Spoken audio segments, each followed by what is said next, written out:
sure people always get confused is the difference between Scotch, whiskey, and bourbon. Okay. Okay? Dewar's is a Scotch whiskey.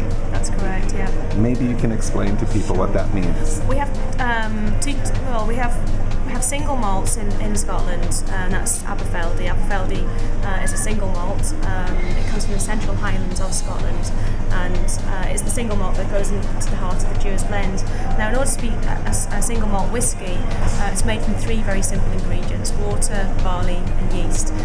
All Scotch whiskey must be aged in an oak barrel for at least 3 years, and single malt whiskey, they're distilled in a batch process in copper pot stills.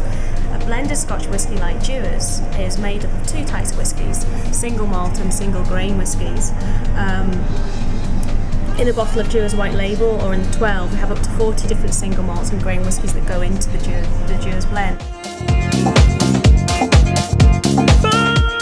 So in a bottle of Dewar's 12, we have in here up to 40 whiskies. Every single whiskey that goes into making the Dewar's 12 has been aged in an oak barrel for at least 12 years. So all the single malts, all the single grains have been aged in an oak barrel for at least 12 years. Now, unlike other Scotch whiskies out there in the marketplace, once they've got the flavour profile they desire, it's married in a blending vat, and at that point it's bottled.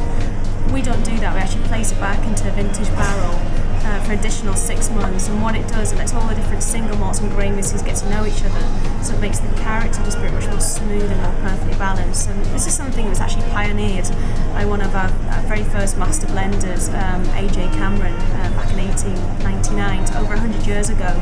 But the difference it makes in the quality of the whiskey and the character is second to none. It is much more fuller, much round, more richer. It's like when you cook a meal the night before and the next day it's much fuller in flavour. I would actually say there are no rules.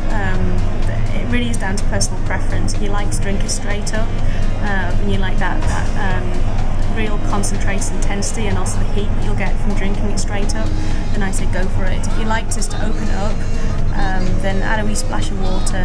That's the way I like to drink it, is just with a wee splash of water. When you're drinking the single malts? When I'm drinking single malts, actually, and also for blended Scotch whisky, although I'll tend to have it on the rocks as well. Some people like just one ice cube, and of course eventually after the ice melts you've got the same effect as adding the water. Adding ice to Scotch whisky actually makes it slightly more creamier. It increases the viscosity of the liquid. You're the global brand ambassador for Dewar's. You always hear about these, the spirit companies, and they all have brand ambassadors. And they seem to have these fabulous lives, and they're traveling around. What does a brand ambassador do? I think everyone would love to just finally get clarification. The key thing is for a brand ambassador's role is really just to educate the consumers as well as the trade about our brand and what makes us unique to a competitive set. So really it's coming into market and educating everybody from in the restaurant industry to the bars to the distributors, the wholesalers, about Dewar's and what makes it the #1 selling Scotch whisky in America, and why